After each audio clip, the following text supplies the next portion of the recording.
Hello， 大家好，你喜欢旅行吗？你经常出行吗？那你一定知道 Booking、Expedia 或者是携程。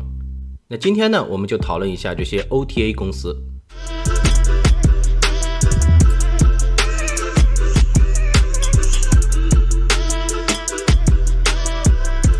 大家好，欢迎来到投资成长频道，拒绝做韭菜，我是何斌。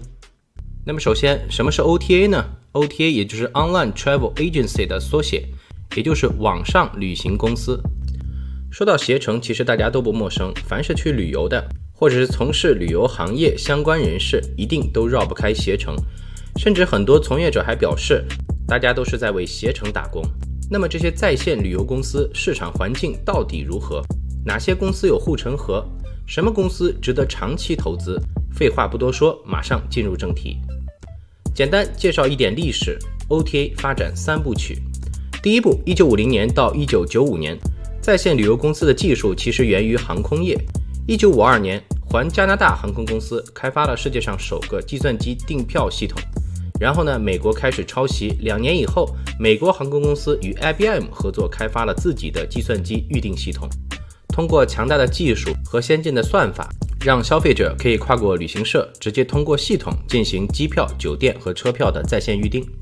1991年 Hotel Reservation Network 诞生，消费者可以通过电话进行酒店预订。1994年，很多类似的在线旅游网站也开始成立，比如最有名的就是 travelweb.com。 紧接着就是第二步了，1996年到2001年，随着 OTA 大范围的成立，1996年微软创办了 Expedia， 提供机票、酒店以及租车服务。随着 Expedia 的成立，大量的模仿者开始进入这一领域。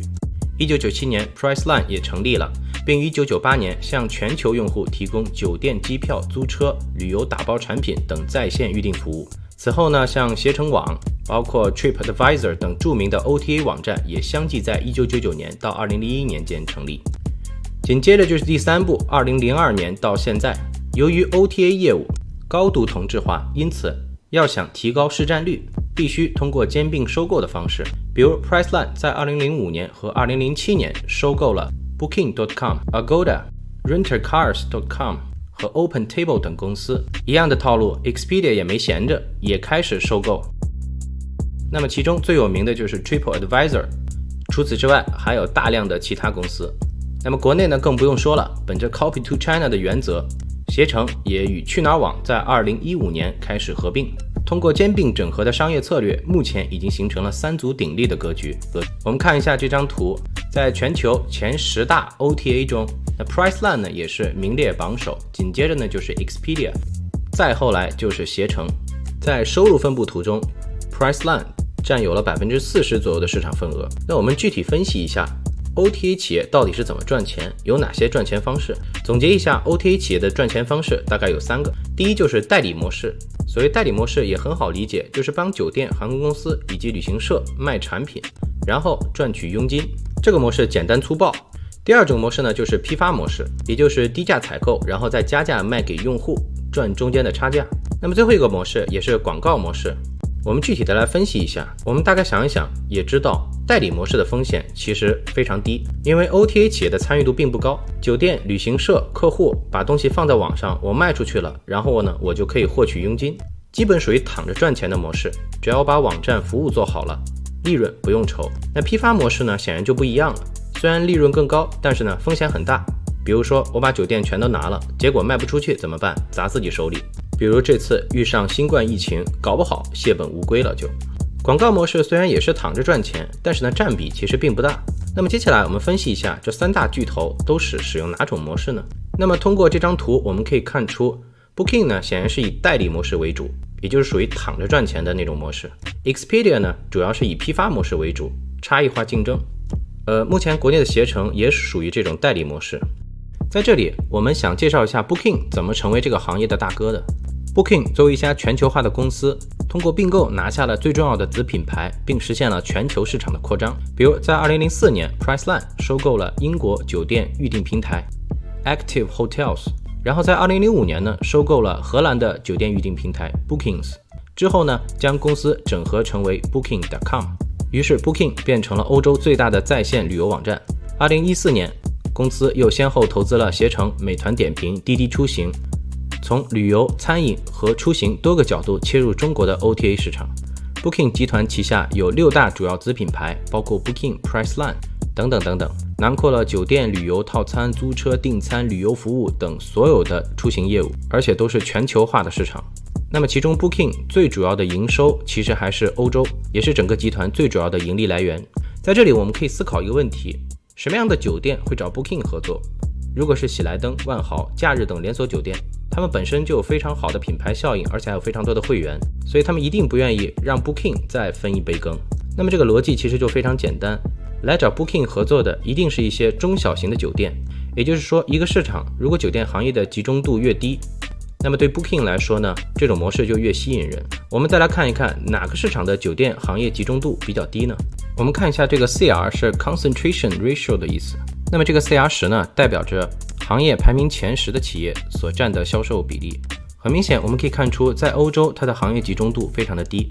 这么低的行业集中度显然是有利于 Booking 的发展。那其实 Booking 呢也是歪打正着。因为 Priceline 一开始的主攻方向主要是以批发模式，很显然因为批发模式有更高的销售利润，但是最后发现这条路呢风险比较大，走得也比较辛苦。2005年收购了荷兰的 Booking 以后，发现了欧洲是一个完美的赛道。当然欧洲除了酒店行业集中度低以外，还有很多其他的优势，比如说有丰富的人文景观资源，而且西欧呢向来也就是旅游胜地。那么为什么 Booking 慢慢的会选择代理模式？为什么代理模式比批发模式更好？首先第一呢，作为消费者，我们不愿意在还没住酒店的时候就交钱。那 Booking 呢推出了代理模式之后，这样就可以避免预付，从而呢增加了预订量。如果同样环境价格的酒店，我们更愿意选择那些没有预付的。第二呢，就是代理模式下酒店的选择面也很宽，比如现在在 Booking 上大家可以找到160万家左右的酒店，如果是批发模式显然是支撑不了这么多酒店数量的。第三呢，就是酒店可以自主经营，自己来进行定价，高品质的服务可以收高价，低品质的服务价格会下降，加强了行业的良性循环，对酒店、对消费者以及对 Booking 都是好事。第四呢，就是在代理模式下 OTA 的参与度比较低，可以专注自己有优势的领域，全身心投入到客户体验上来，所以可以说 Booking 找对了方向，又找对了赛道，所以它一路狂奔。我们可以看一下这张图，它每一年的增长率比 Expedia 高出2倍。生意好不好，关键还是看赚不赚钱。那么接下来呢，我们分析一下 Booking 到底赚不赚钱。Booking 的代理佣金持续提升，从05年的 8.4% 提升了 5.6个百分点至18年的 14%， 那么总的佣金率也达到了 14.4%。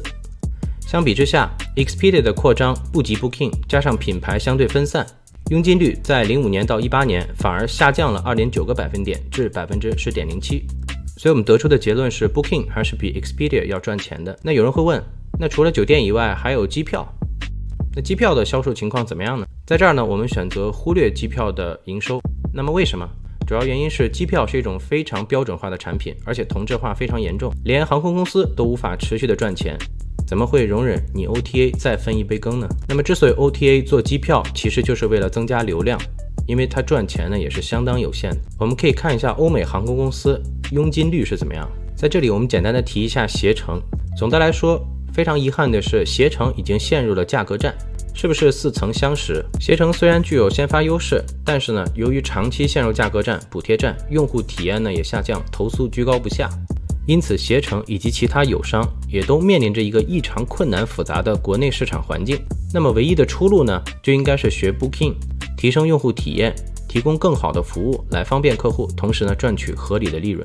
通过这3家公司的股价表现，我们可以看到 Booking 的股价长期表现还是比较平稳的，那么 Expedia 呢其次，携程的波动最大，因此股价表现还是反映出公司总体的经营状况。今天呢我们重点说一下 Booking， 看看这家公司到底有哪些护城河。首先第一个就是网络效应、规模优势。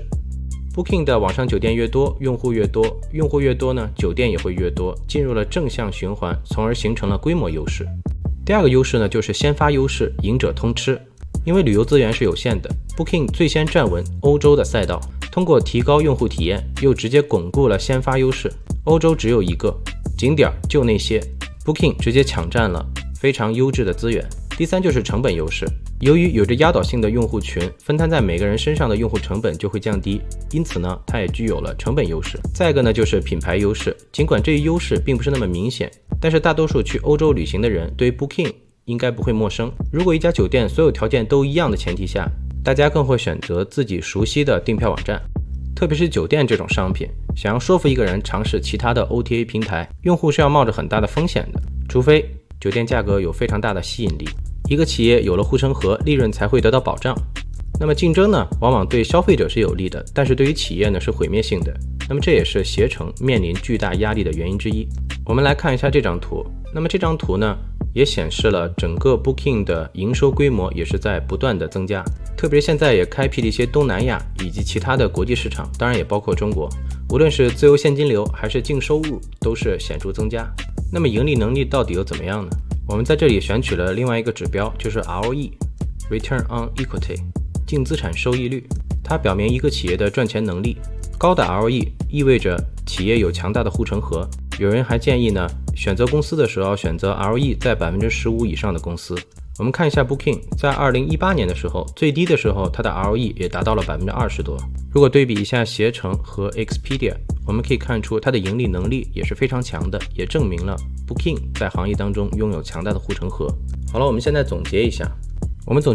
无论是市场方向还是赛道， Booking 显然已占据了主力位置，相比其他同类的 OTA 优势更加明显。从估值的角度来讲，我们看一下 PE， 那么它的 PE 呢，应该说已经到了相对来说比较低的位置。当然，如果您是在1个月以前，就有更好的投资机会。从市值的角度来看，现在呢，它的市值呢也基本上是5年的平均水平。我们再看一下它的整体营收状况，我们选取的是按季度的营收状况来看。很明显，它是分淡旺季的，旺季一般是从3月到9月达到最高峰，然后再开始下降。这次疫情呢对 Booking 的冲击，主要是在去年年底到现在，最主要的营收高峰其实还没有过。欧洲现在都在积极解封，对 Booking 的股价当然也是利好。只是解封之后效果到底怎么样，现在来看还是有待观察的。是否所有的利好都已经反映在股价上？按照目前的股价水平来看，吸引力当然不如1个月以前，但是从长期来看，这家公司在 OTA 行业当中还是龙头公司，有着强大的护城河，有着非常好的资源，非常好的赛道，比起同类型的公司有着相当好的竞争优势。因此我个人认为它有比较好的长期投资价值。疫情总有一天会结束，大家也都会选择欧洲作为它的目的地。好了，今天的内容呢就到此结束。如果大家喜欢这个视频，请大家订阅、点赞、评论、分享，谢谢大家。